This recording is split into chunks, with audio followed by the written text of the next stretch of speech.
खुलुमबाय बेयो बड'लेण्ड इंखं टेलिभिजन दिनै 9 नभेम्बर 2023 शुक्रबार खालि सानसेनि बरादखौ नोंथांमोननि खाथियाव लाबोदों आं सदानन्द दैमारिया।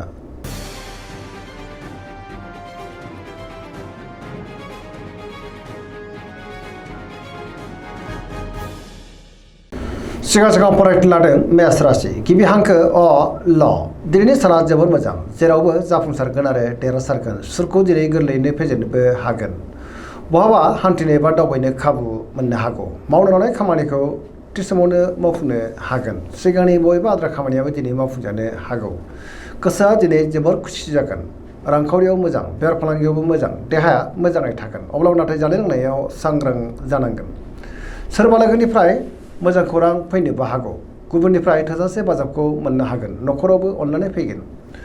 गुबुननि गोसोखौ गोरलैयैनो बोनोबो हागोन। समाजाव मान मोननो हागोन। गोसोआ दिनै जोबोर रमान्टिक जागोन। लाइमोनफ्रा गावबा गावनि गोसोनि साननायखौ फोरमायलायनोबो हागोन। पजिटिभ एनार्जिनि गोहोम गोग्लैगोन।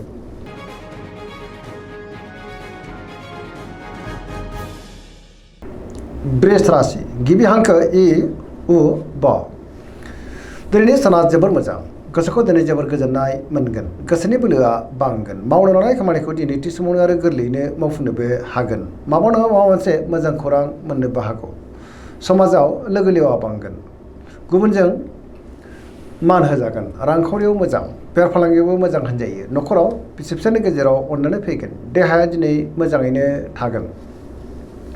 जायखि खामानि मावा मानो मोनफ्रोमबो खामानिखौनो दिनै गोरलैयैनो मावफुंनो हागोन। लोगोफोरनिफ्राय थोजासे हेफाजाबबो मोननो हागौ। पजिटिभ एनार्जिनि गोहोम गोग्लैगोन।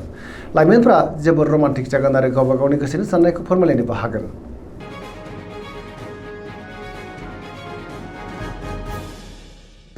मिथुन राशि गिबि हांखो क स दिनैनि साना मोजां आरो गाज्रिनि गेजेरजों बाबेलांनो हागौ। गोसोआव गोनो गोथो साननाय फैनोबो हागौ। गुबुननि थाखाय नाङा फाङा जेंनायाव गोग्लैनांनोबो हागौ। गोसोआ दिनै जोबोर उसुखुथु जागोन। देहाया मोजाङै थागोन अब्लाबो नाथाय जानाय लोंनायाव सांग्रां जानांगोन। रांखावरियाव बारा मोजां नङा। नाङा फाङा खरसाया बांनो हागौ। बेफार फालांगियावबो बारा मोजां नङा होनजायो। न'खराव अननानै फैगोन। बिमा बिफानि अननाय बोरखौ मोननो हागौ। अब्लाबो नाथाय गोसोआव गोनो गोथो साननाय फैनोबो हागौ आरो नेगेटिभ एनार्जिनि गोहोम गोग्लैनोबो हागौ। सोरबा लोगोनिफ्राय हरखाबै गाज्रि खौरांबो मोननो हागौ। गुबुनजों मोजां सोमोन्दो लाखिनो गोब्राब जागोन।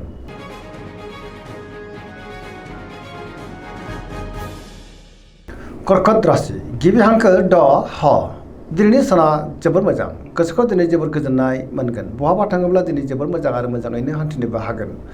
सोरबा लोगोजों बाख्नाय जानोबो हागौ। गोसोनि साननायफोरा दिनै मोगथाङाव जाफुंगोन। गोसोआव पजिटिभ साननायबो फैनो हागौ। मावनो लानाय खामानिखौ मावफुंनो हागोन। रांखावरियाव जोबोर मोजां बेफार फालांगियावबो जोबोर मोजां मुलाम्फा मोननो हागोन। न'खरावबो अननानै फैनो हागौ।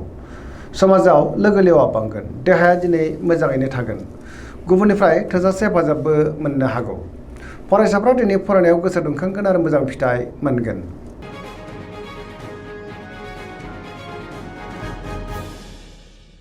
सिंह राशि गिबि हांखो म ट दिनैनि साना मोजां आरो गाज्रिनि गेजेरजों बाबेलांनो हागौ। गोसोआव गोनो गोथो साननाय फैनोबो हागौ। गुबुननि थाखाय दिनै नाङा फाङा जेंनायाव गोग्लैनांनोबो हागौ।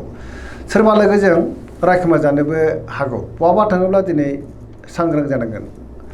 रांखावरियाव बारा मोजां नङा। नाङा फाङा खरसाया बांनो हागौ। बेफार फालांगियाव दिनै बारा मोजां नङा होनजायो। देहाया मोजाङै थागोन। न'खराव अननानै फैगोन। बयजोंबो गोरोबनो गोब्राब जानोबो हागौ। गुबुननि थाखाय नाङा फाङा जेंनायाव गोग्लैनांनो हागौ आरो नेगेटिभ एनार्जिनि गोहोम गोग्लैनोबो हागौ।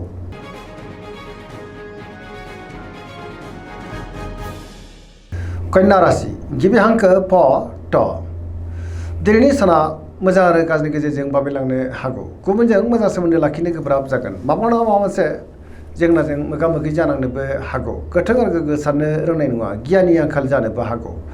रांखावरियाव बारा मोजां नङा। नाङा फाङा खरसाया बांगोन। बेफार फालांगियावबो बारा मोजां नङा होनजायो। देहाया मोजाङै थागोन।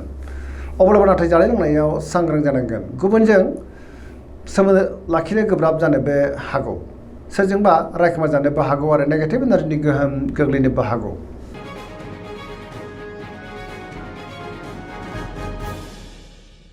तुला राशि गिबि हांखो र ट दिनैनि साना जोबोर मोजां। सुथुरखौ गोरलैयैनो फेजेननो हागोन। बहाबा थाङोब्ला दिनै जोबोर मोजां आरो मोजाङैनो हान्थिनो हागोन। गियाननि आंखाल जानाय नङा। गोसोनि बोलोआ बांगोन गावनि गोसोनि साननायखौ दिनै गुबुननो फोरमायनोबो हागोन मावनो लानाय खामानिखौ मावफुंनो हागोन देहाया मोजाङै थागोन रांखावरियाव मोजां अब्लाबो नाथाय खरसाया बांनो हागौ बेफार फालांगियाव मोजां होनजायो लोगोफोरनिफ्राय हेफाजाब मोननोबो हागौ गोदान थांखि लानो रोंगोन सेंग्रा सिख्लाफोरनि गोसोआ दिनै जोबोद रमान्टिक जागोन आरो गावबा गावनि गोसोनि साननायखौ फोरमायलायनोबो हागोन पजिटिभ एनार्जिनि गोहोम गोग्लैगोन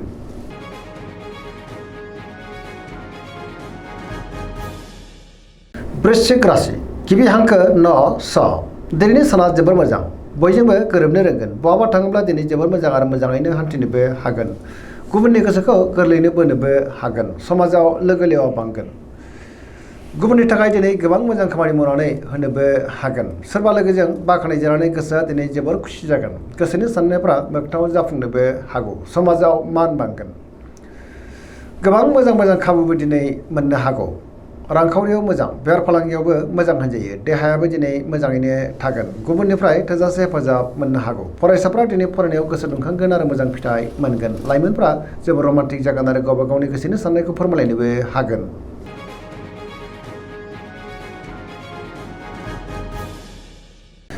धनु राशि गिबि हांखो ध फ भ दिनैनि साना मोजां आरो गाज्रि गेजेरजों बाबेलांनो हागौ गोसोआव दिनै गोनो गोथो साननाय फैनोबो हागौ गुबुननि थाखाय नाङा फाङा जेंनायाव गोग्लैनांनोबो हागौ गोसोनि साननायफ्रा दिनै देबार नांगोन रांखावरियाव बारा मोजां नङा नाङा फाङा खरसाया बांगोन बेफार फालांगियावबो दिनै बारा मोजां नङा होनजायो देहाया मोजाङै थागोन न'खराव अननानै फैगोन बहानिफ्रायबा हरखाबै गाज्रि खौरांबो मोननो हागौ लाइमोनफ्रा दिनै जोबोर आला खाला जानोबो हागौ आरो नेगेटिभ एनार्जिनि गोहोमबो गोग्लैनो हागौ सांग्रां जानाया गाहाम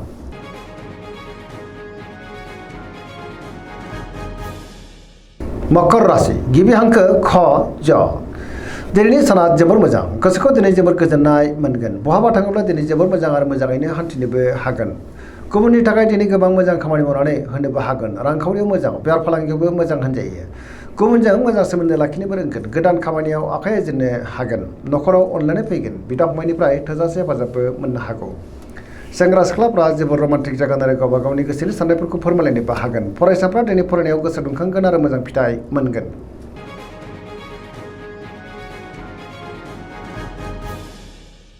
कुम्भ राशि गिबि हांखो ग स दिनैनि साना जोबोर मोजां गोसोखौ दिनै जोबोर गोजोननाय मोनगोन गोसोआव गोथों आरो गोग्गो साननाय फैगोन गियाननि आंखाल जानाय नङा सोरबा लोगोनिफ्राय मोजां खौरां फैनोबो हागौ समाजाव लोगो लेवा बांगोन बहाबा थाङोब्ला दिनै जोबोर मोजां रांखावरियाव मोजां बहानिफ्रायबा मोजां खौरां मोननानै गोसोआ दिनै जोबोर खुसि जागोन न'खराव अननानै फैगोन बिमा बिफानि अननाय आरो बोरखौ मोननो हागौ पजिटिभ एनार्जिनि गोहोम गोग्लैगोन लाइमोनफ्रा जोबोर रमान्टिक जागोन आरो गावबा गावनि गोसोनि साननायखौ फोरमायलायनोबो हागोन